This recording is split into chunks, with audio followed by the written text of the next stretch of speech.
तो फिल्म की शुरुआत में हमें फ्यूचर यानी आने वाला वक्त दिखाया जाता है। इंसान जैसा दिखने वाला ये बहुत ही अच्छा रूप है जिन्हें जेसी इंसान के नाम से जाना जाता है। इनका नाम जेसी एक कंपनी के नाम पर रखा गया है क्योंकि उसी कंपनी ने इन लोगों को बनाया है। तो अब इसीलिए कुछ जेसी इंसानों को एक स्पेसशिप के जरिए स्पेस में भेज दिया जाता है। वो लोग एक प्लेनेट एक सैयारे पर जाकर अपने गहरी नींद से जागते हैं, जो सब एक चेम्बर में सो रहे थे स्पेस तक आने के लिए। यहाँ आने का उनका मिशन था कि वो लोग एक स्पेसशिप जिसका नाम एट्रोमिटोस है उसे ढूंढे, जो इस सैयारे पर भेजा था। मगर अब उसका कुछ पता नहीं है कि वो कहाँ है। उसके अंदर कोई गड़बड़ी भी हो गई थी क्योंकि उस स्पेसशिप में ही वो चीज है जिसे जमीन पर ले जाकर सब कुछ ठीक कर सकते हैं। और फिर बहुत जल्द इन्हें वो स्पेसशिप इन्हें एट्रोमिटोस मिल भी जाता है। मगर वो देखती है कि इसमें तो एक काफी बड़ा छेद बना हुआ है। उसकी हालत से लग रहा है कि वो जल्द और भी टूट जाएगा। इसीलिए ये लोग एट्रोमिटोस को अपने स्पेसशिप के साथ जोड़ने के लिए सारी एनर्जी लगा देते हैं, जिससे आखिरकार दोनों स्पेसशिप अच्छे से जुड़ जाते हैं एक साथ। लेकिन जब उनके साथियों में डॉक्टर और उसके साथी इस बात की खुशी में एक दूसरे से ताली मारने लगते हैं तो उनका सीनियर उन्हें गुस्सा होता है और ऐसा करने से मना करता है क्योंकि ऐसा करने से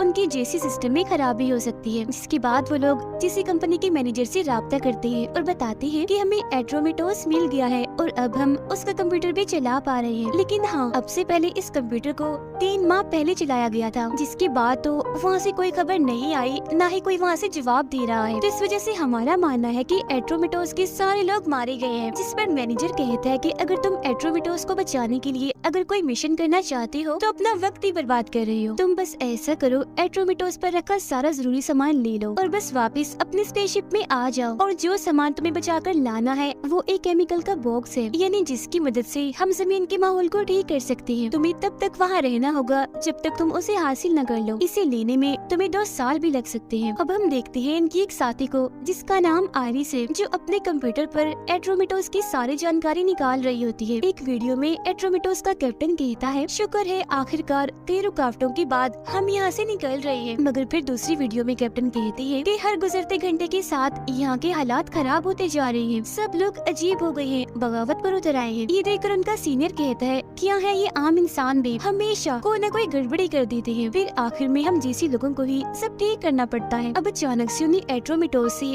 तेज गाने की आवाज आने लगती है। अभी तक उसका दरवाजा बंद था, जिसे जैसे उनका डॉक्टर साथी खोलता है, ये सब अपनी अपनी गन्स लेकर एट्रोमिटोस के अंदर आ जाते हैं। अंदर आते ही उन्हें दीवारों पर कुछ अजीब तरह की तस्वीरें दिखाई देती है। साथ ही गाना भी वहाँ इतना तेज था कि वो लोग एक दूसरे की आवाज भी नहीं सुन पा रहे थे। अब तभी यहाँ एक रोबोट आकर इन पर हमला कर देता है। इस रोबोट को इसलिए बनाया गया था ताकि वो स्पेसशिप की हिफाजत कर सके, मगर अब इससे पहले वो इन्हें कोई नुकसान पहुँचाता ये उसे ही तबाह कर देते हैं। फिर इस पूरी जगह की जाँच करने के लिए वो अलग अलग हिस्सों में चले जाते हैं। डॉक्टर देखता है कि स्पेसशिप का ब्लैक बॉक्स यहाँ से जबरदस्ती निकाल दिया गया है। ब्लैक बॉक्स यानी एक ऐसा बॉक्स जिसमें किसी भी स्पेसशिप और इसकी फ्लाइट की जानकारी रखी जाती है, साथ ही शिप को कंट्रोल भी किया जा सकता है। मगर फिर भी वो किसी तरह वहाँ चल रहे गाने को बंद कर देता है। वो लोग देखते हैं कि यहाँ के पेड़ पौधे काफी बड़े हो गए हैं और फिर इन्हीं के बीच उन्हें एक इंसान जैसे दिखने वाली रोबोट मिलती है, जिसे इसलिए बनाया गया था ताकि वो यहाँ एट्रोमिटोस पर आने वाले लोगों की मदद कर सके। वो फिर इनसे बात करती है, कहती है कि एक इंसान अभी भी एट्रोमिटोस पर जिंदा है जिसका नाम ट्रेविस है। और फिर ढूंढने पर आयरिस को ट्रेविस मिल भी जाता है, मगर उसकी हालत काफी खराब थी, बड़े बड़े बाल थे और वो चुपचाप बैठा था। उसे देखने से लग रहा था जैसे वो कोमा में है। इसके बाद इनका सीनियर अपने मिशन पर निकल जाता है। इन्हें जिस मकसद के लिए वो यहाँ आए थे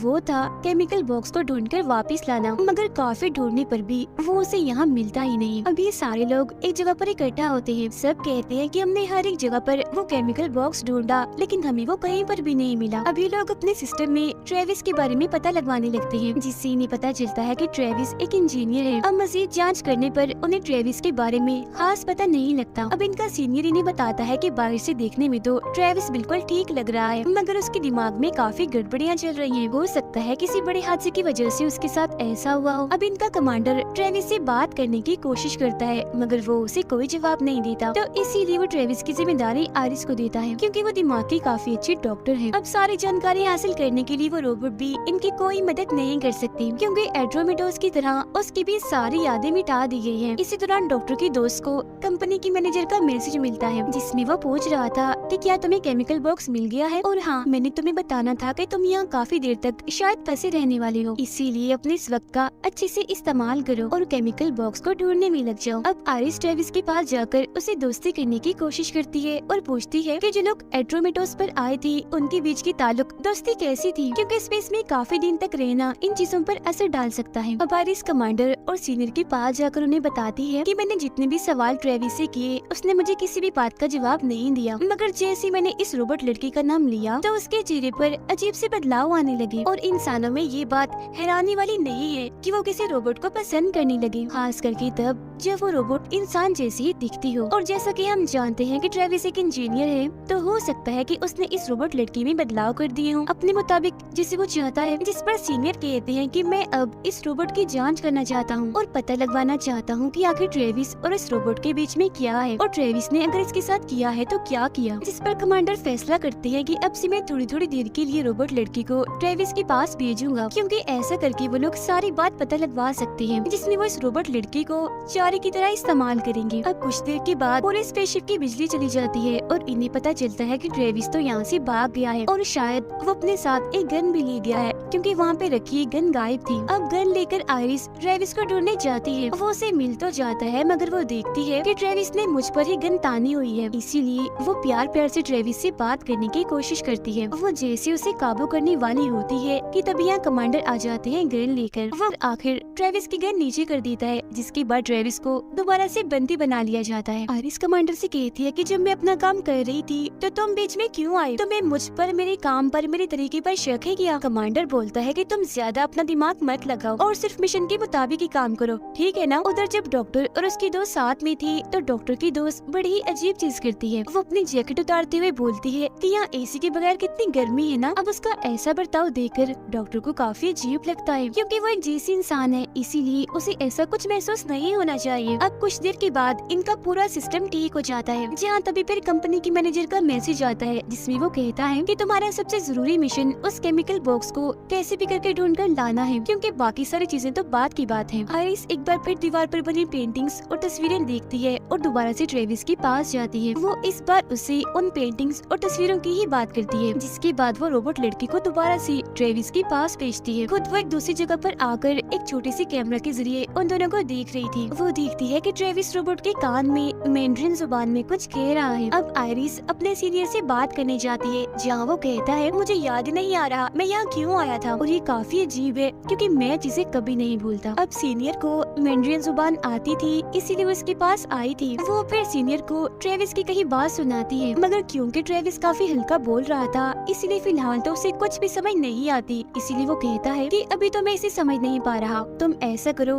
ये रिकॉर्डिंग मुझे दे दो, मैं इसे बाद में सुनकर अच्छे से समझ लूंगा। जिसके बाद दोबारा से आयरिस ट्रेविस और रोबोट पर नजर रखने के लिए पहुंच जाती है। वो फिर देखती है कि मेरा हाथ कांप रहा है, तो इसीलिए किसी की भी नजर में आने से पहले वो अपने हाथ को काबू कर लेती है। अब कुछ देर के बाद जब रोबोट बाहर आती है तो आयरिस उससे पूछती है कि ट्रेविस ने तुम्हारे कान में क्या कहा था, जिसके जवाब में रोबोट कहती है कि उसने कहा था कि हम बेशक एक नहीं हो सकते, मगर तुम मेरे दिमाग में हमेशा हो। और अब जब ये बात सीनियर को पता चलती है तो वो समझ जाता है कि ये बात गलत है, क्योंकि अब तक रिकॉर्डिंग वो भी सुन चुका था और समझ गया था कि रोबोट किसी वजह से झूठ बोल रही है। मगर एक रोबोट ऐसा कैसे कर सकती है, क्योंकि रोबोट तो झूठ बोलते ही नहीं है। अभी सब लोग आपस में बात कर रहे होते हैं कि आखिर कैसे हम ट्रेविस से अपने सवालों के जवाब हासिल करें। सीनियर उसे मारपीट करके जवाब लेने का मशवरा देता है, मगर कमांडर और डॉक्टर ऐसा करने से मना कर देते हैं, क्योंकि वो ऐसा कोई तरीका नहीं अपनाएंगे जिसमें वो ट्रेविस को मारे पीटे। अब डॉक्टर के साथ ही बोलती है कि मेरे बाथरूम में कोई खराबी हो गई है, तो डॉक्टर उसे ठीक करने के लिए चला जाता है। वो जब खराबी ठीक कर देता है तो उसकी दोस्त उसे गले से लगा लेती है और अपने साथ रुकने का बोलती है। उधर आयरिस अभी भी ट्रेविस पर नजर रखी हुई थी और इस पर ट्रेविस बोलता भी है, मगर रशियन जुबान में। अब इससे पहले कि उसकी बोली हुई बात को कंप्यूटर समझ पाता, एड्रोमेटोस हिलने लगता है, जहाँ तभी उन्हें पता चलता है कि एक जगह का दरवाजा खुला हुआ है, इसीलिए इनके स्पेसशिप में बाहर की सारी हवा आ रही है। कमांडर देखता है कि डॉक्टर अपनी दोस्त के कमरे से बाहर आ रहा है, मगर फिलहाल के लिए वो इस बात को नजरअंदाज करके आने वाली मुसीबत पर ध्यान देता है। उन्हें कुछ समझ नहीं आ रही होती कि ये दरवाजा किसने खोला, और वो भी सामान वाले कमरे का, क्योंकि वो तो हमेशा ही काफी मजबूती से बंद रहता है। दरवाजा बंद करने डॉक्टर रस्सी पहन के बाहर जाता है और रस्सी को कमांडर ने पकड़ा हुआ था। वो दरवाजा तो बंद कर देता है, मगर डॉक्टर की दोस्त रोने लगती है क्योंकि उसे लग रहा था कि शायद मेरा दोस्त मुसीबत में है। अब कमांडर तो सही सलामत आ जाता है, मगर हवा के प्रेशर से डॉक्टर बेहोश हो जाता है। इसीलिए सीनियर उसे चेक करने, उसकी जांच करने अपने साथ ले जाता है। वो फिर बताता है कि मेरे हिसाब से ये बिल्कुल ठीक है, इसे बस थोड़े आराम की जरूरत है, फिर ये अपनी नॉर्मल हालत में आ जाएगा। इसके बाद कमांडर डॉक्टर की दोस्त को डांटने लगता है क्योंकि जब वो उसका बाथरूम ठीक करने गया था तो उसने डॉक्टर को गले से लगा लिया था। वो कहते हैं कि तुम्हें ये बात अच्छे से याद रखनी चाहिए कि हम आम इंसान नहीं है, बल्कि हम जैसे इंसान हैं। दोस्ती करना, करीब आना, ये सब हमारे लिए नहीं बना, थोड़ा ख्याल रखो तुम। आरिस अब सीनियर से पूछती है कि क्या कोई रोबोट झूठ बोल सकता है, जिस पर सीनियर कहते हैं कि हाँ, रोबोट झूठ बोल सकते हैं अगर उन्हें किसी बात का झूठा जवाब देने के लिए प्रोग्राम किया जाए तो। वैसे अपनी मर्जी से वो कोई झूठ नहीं बोल सकते। और हाँ, मैंने उस रोबोट लड़के की जांच की थी, मगर मुझे तो उसमें से कोई भी ऐसी प्रोग्रामिंग नहीं मिली। अब आइरिस दोबारा से अपने सिस्टम पर आ जाती है ताकि ट्रेविस की रशियन जुबान में कही हुई बात को समझ सके, मगर तभी यहाँ डॉक्टर की दोस्त आ जाती है और बताती है कि ट्रेविस ने ये जो रशियन जुबान में कहा है ये तो एक किताब में लिखी गई बात है। हमें जिंदा देकर ये ट्रेविस पता नहीं क्या सोच रहा है, कुछ समझ नहीं आ रही। ये सुनकर आइरिस फौरन ट्रेविस के पास जाती है और उसे बिजली का झटका लगाती है। कहती है कि मुझे लगता है तुम बिल्कुल ठीक हो, बस बीमार होने का ड्रामा कर रही हो। अब की बार इस बात का जवाब ट्रेविस फ्रेंच जुबान में देता है, जो आइरिस समझ भी जाती है क्योंकि उसे भी थोड़ी बहुत फ्रेंच जुबान आती थी। इस बार उसने दोबारा से किसी किताब का जिक्र ही किया था। डॉक्टर के दोस्त ने एट्रोमेटोस का वो सिस्टम ठीक कर लिया होता है जिससे वो राब्ता कर सकती थी, मगर उसे दोबारा से वही वीडियो आ जाती है जो पहले भी आई थी। असल में ये सारे पुराने रिकॉर्डिंग्स है जो हर 2 घंटे के बाद आ रही हैं। कमांडर उसे कहता है कि तुम लगातार जमीन पर मैसेज भेजती रहो जब तक कि कोई जवाब नहीं आ जाता। ये देखकर वो रोने लगती है, जिस पर कमांडर उसे दोबारा से डांटता है कि तुम क्या कर रही हो, जैसे हो कर रो रही हो। अब इसी वक्त डॉक्टर भी यहाँ आ जाता है, जिसे देख उसकी दोस्त गले से लग जाती है। अब उनको ऐसे देखकर कमांडर दोबारा से उन्हें डांटता है, कहता है कि ये सब तुम दोनों की वजह से हुआ है। अगर उस दिन तुम दोनों साथ में ना होती तो तुम्हें पता चल जाता कि सामान वाले कमरे का दरवाजा खुला हुआ है और हमें ये सब ना देखना पड़ता। तो इसीलिए चिपकना बंद करो और दूर रहो एक दूसरे से, क्योंकि तुम दोनों की गलती की वजह से ही हम सब मरने वाले थे। वो फिर डॉक्टर की दोस्त को कहता है कि तुम तो सबसे पहले एक काम करो, तुम जाओ सीनियर के पास अपनी जांच करवाने कि आखिर तुम इतनी जज्बाते क्यों हो रही हो। वो डॉक्टर को फिर बताता है कि लाख कोशिश के बाद भी जानकारी नहीं मिल रही, पता नहीं जानकारियाँ कहाँ चली गई है। सीनियर डॉक्टर की दोस्त की जाँच कर रहा होता है, मगर उसे कोई भी गड़बड़ी नहीं मिलती। वो फिर सीनियर से पूछती है कि आजकल आपको कुछ अजीब महसूस हो रहा है। अब हालांकि सीनियर को अजीब महसूस हो तो रहा है, मगर इसके बावजूद भी वो ना में जवाब देता है। इधर आइरिस ट्रेविस की फ्रेंच में बोली गई बात की जांच कर रही है, जिसके बाद वो दीवार पर बनी तस्वीरों और पेंटिंग्स पर लाइट मार के देखती है, जहाँ उसे छुपा हुआ मैसेज समझ आ जाता है। वो पुरानी जानकारियों को भी देखती है। अब कमांडर उसके पास आता है ये पूछने के लिए कि अभी तक तुम्हें क्या जानकारी मिली है, जिस पर आइरिस बताती है कि एट्रोमेटोस कभी भी खतरे में नहीं था। हमारे आने से पहले ट्रेविस एट्रोमेटोस को सबसे बड़े सैयारे पर ले गया था, जो काफी खतरनाक था क्योंकि ऐसा करना उसकी मजबूरी थी। और वो केमिकल बॉक्स जिसे हम ढूंढने आए हैं, उसे लेकर भी एट्रोमेटोस के लोगों के बीच में बहस हो गई थी। इसीलिए मुझे लगता है कि कंपनी के मैनेजर ने हमें केमिकल बॉक्स के बारे में जो भी बताया है वो सच है ही नहीं, या अगर सच है भी तो आधा अधूरा है। फिर वो दीवार पर बना खुफिया मैसेज देखती है, जो पानी जैसी किसी चीज का केमिकल फार्मूला था, एक ऐसे केमिकल का जो बाहर की चीजों से बड़ी आसानी से जुड़ जाता है। दूसरी तरफ पानी की ड्राइंग बनी हुई थी, जिसे देखकर आइरिस बताती है कि तुम्हें याद है ट्रेविस ने मुझ पर गन तानी थी, तो दरअसल उसने मुझ पर नहीं बल्कि मेरे पीछे रखी पानी की फिल्टर मशीन पर तानी थी। खैर जो भी है, मैं इस नतीजे पर पहुंची हूँ कि जो भी केमिकल है बहुत खतरनाक है और पानी से इसका कोई ताल्लुक है जो हम जैसे लोगों और इंसानों के लिए खतरा है। जिस पर कमांडर कहते हैं कि या तो इन सब का कोई सबूत लेकर आओ या फिर ट्रेविस का मुंह खुलवाकर उससे जानकारी लो। वो फिर दोबारा से ट्रेविस के पास जाती है और कहती है कि मुझे सब बता दो, जिस पर दोबारा से वो किताबों की बातें करने लगता है और ये भी कि उस केमिकल बॉक्स की वजह से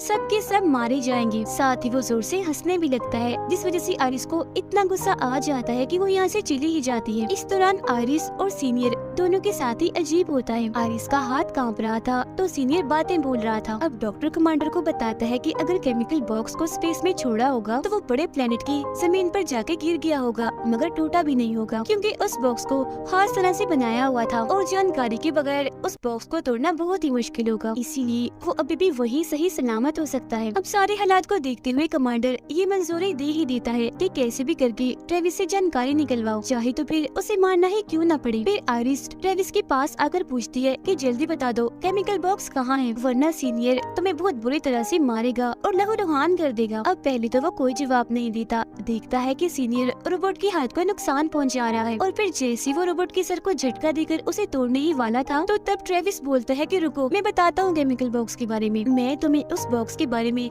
सारी जानकारी दूंगा, मगर तुम मुझे पहले मेरी इस रोबोट को ठीक करने दो। अब डॉक्टर दोबारा से अपनी दोस्त से मीठी मीठी बातें करके उसके गले से लग जाता है। उसकी दोस्त भी बातों में आ जाती है, इसीलिए वो उसे रोकते भी नहीं। ये देखकर कमांडर को इतना गुस्सा आता है कि वो जाकर डॉक्टर को पीटने लगता है, मगर सीनियर उनकी लड़ाई छुड़वाकर वो जानकारी बताता है जो ट्रेविस से मिली थी। जानकारी की मदद से वो उस जगह के बारे में पता लगवा लेती है जहाँ वो बॉक्स है, मगर जब भी उस जगह को चेक करती है तो इन्हें वहाँ कुछ भी नहीं मिलता। कमांडर बोलता है कि मैं और डॉक्टर नीचे जाकर बॉक्स को ढूंढते हैं और अपने साथ ले आते हैं। जिस दौरान आयरिस उस रोबोट को ठीक करने का सामान लेकर ट्रेविस के पास आती है और पहले की तरह सवाल जवाब करती रहती है। ट्रेविस बताता है कि मैंने ही लाशों और उस केमिकल बॉक्स को उस बड़े प्लेनेट पर भेजा था, मैंने ही एट्रोमेटोस और इस रोबोट की यादों को मिटाया था, मगर आखिर में मैं खुद को नहीं खत्म कर पाया। असल में यहाँ एक काफी बड़ी गड़बड़ी हो गई थी, जिस वजह से एट्रोमेटोस में ये सब हुआ। मैं क्योंकि उस गड़बड़ी को भूल नहीं पा रहा था, इसीलिए मैंने उसे यहाँ की हर एक दीवार पर बना दिया ताकि जो लोग यहाँ पर आए गड़बड़ी का उन्हें खुद ही पता चल जाए, क्योंकि जो भी गड़बड़ी मसला मसाइल यहाँ पर था वो जुबान से बताया नहीं जा सकता। असल में जब उस केमिकल बॉक्स को अंदर शिप में लाया जा रहा था तो किसी के कपड़ों के साथ लगकर वो केमिकल भी अंदर आ गया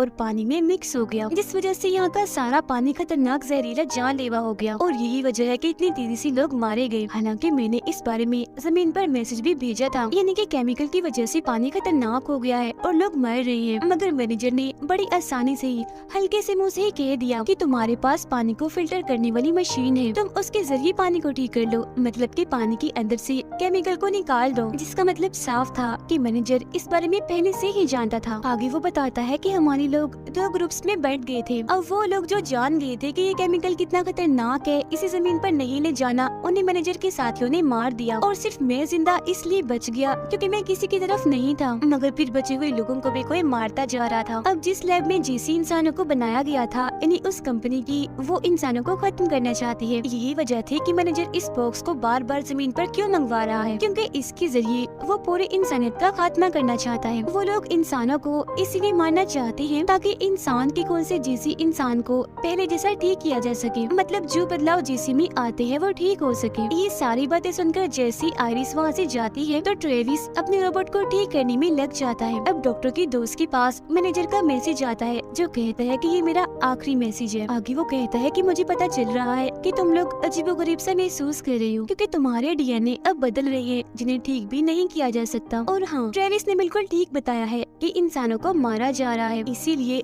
क्योंकि तुम भी ठीक नहीं हो सकते तो थोड़ी देर में तुम पागल हो जाओगे। इसके बाद वो आपस में बैठकर बात कर रहे होते हैं कि क्या किया जाए, जिस पर सीनियर कहते हैं कि हम ऐसा करते हैं, ट्रेविस के खून से खुद को ठीक कर लेते हैं क्योंकि वो भी तो एक इंसान ही है ना, मगर एक मुसीबत है, ऐसा करने से ट्रेविस ही मारा जाएगा। ये सुनकर आयरिस कहती है कि कुछ भी करने से पहले हमें कमांडर और डॉक्टर के वापस आने का इंतजार करना चाहिए, जो नीचे गई है केमिकल बॉक्स को ढूंढने के लिए। अब कुछ देर के बाद जब वो वापस आते हैं तो आपस में बैठकर ये बातचीत करने लगते हैं कि अपने अपनी जान बचाने के लिए क्या किया जाए, और फिर आखिर में वो इस बात पर राजी हो ही जाते हैं कि हम ट्रेविस का खून निकाल कर खुद को ठीक कर लेंगे, क्योंकि एक इंसान की जान बचाने के लिए वो 5 नहीं मर सकते। इसीलिए सीनियर ट्रेविस का खून लेने के लिए चला जाता है। अब तभी उन्हें ट्रेविस की बताई बात से पता चलता है कि एट्रोमेटोस पर बाद में जितने भी लोग मारे गए थे उन्हें और किसी ने नहीं बल्कि इस रोबोट ने ही मारा था। ठीक इसी वक्त रोबोट जाग जाती है और सीनियर पर हमला करके उसका गला पकड़ लेती है। फिर जैसे सब लोग अपने गर्ल्स लेकर वहाँ पहुँचते हैं तो सीनियर को बेहोश पड़ा देखते हैं, जबकि वो रोबोट तो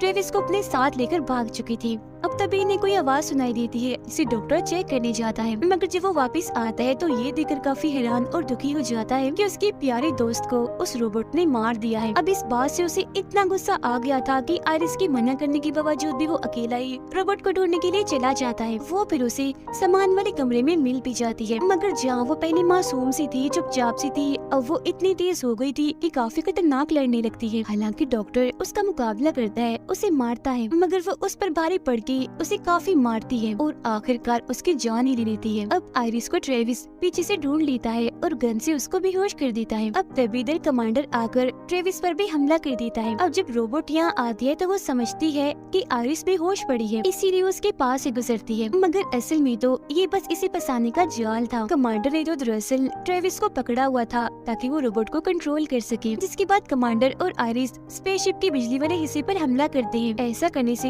रोबोट पर बिजली गिरती है और वो टूटकर गिरने लगती है। अब बाद में कमांडर ट्रेविस को मारने का सोचता है क्योंकि उसने ये रोबोट में बदलाव किए थे, जिस पर वो कहता है कि नहीं, मैंने ऐसा कुछ नहीं किया। अब तभी इधर आइरिस अपना फैसला बदल लेती है, वो ट्रेविस की बजाय कमांडर को ही मार डालती है। आइरिस फिर बताती है कि 98% जैसी लोगों में एक गड़बड़ी आई है, बचे हुए 2% लोगों में मैं भी हूँ, जब भी तो मेरे अंदर कोई बदलाव नहीं आया। और आइरिस ने ट्रेविस को जिंदा इसलिए छोड़ा था क्योंकि रोबोट में बदलाव उसने नहीं किए थे। वो शुरू से ये जानना चाह रही थी कि आखिर उसमें बदलाव किसने किए थे और वो झूठ कैसे बोल पा रही थी, इसीलिए वो उस बारे में ट्रेविस से पूछती है, जिस पर वो बताता है कि असल में वो रोबोट चाहती थी कि वो और मैं एक जैसे होकर एक दूसरे के करीब आ सके, इसीलिए उसने खुद नहीं अपने अंदर बदलाव किए थे, मगर मैं ये नहीं जानता था कि वो इतनी खतरनाक हो जाएगी और उसकी प्रोग्रामिंग भी बदल जाएगी। इन सब सवालों का जवाब पाने के लिए हमें जमीन पर जाना होगा। अब आइरिस ट्रेविस को एक छोटे स्पेसशिप के जरिए जमीन पर भेजती है। यहाँ पर जो भी हुआ वो सब बताने के लिए भी कहती है, क्योंकि खुद वो यही रुककर अपनी जान लेना चाहती है, खुद को खत्म करना चाहती है। वो कहती है कि मैं इसी लायक हूँ क्योंकि एक बार बचपन में गुस्से की वजह से मैंने किसी को मार दिया था। अब जैसे ट्रेविस यहाँ से दूर जाता है, वो इस स्पेसशिप को बड़े प्लेनेट पर गिराकर तबाह कर लेती है ताकि वो सारी मुसीबतों से छुटकारा पा सके और बाकी लोग भी केमिकल के खतरे से आजाद हो जाएं। और इसी के साथ ये कहानी इधर ही खत्म हो जाती है।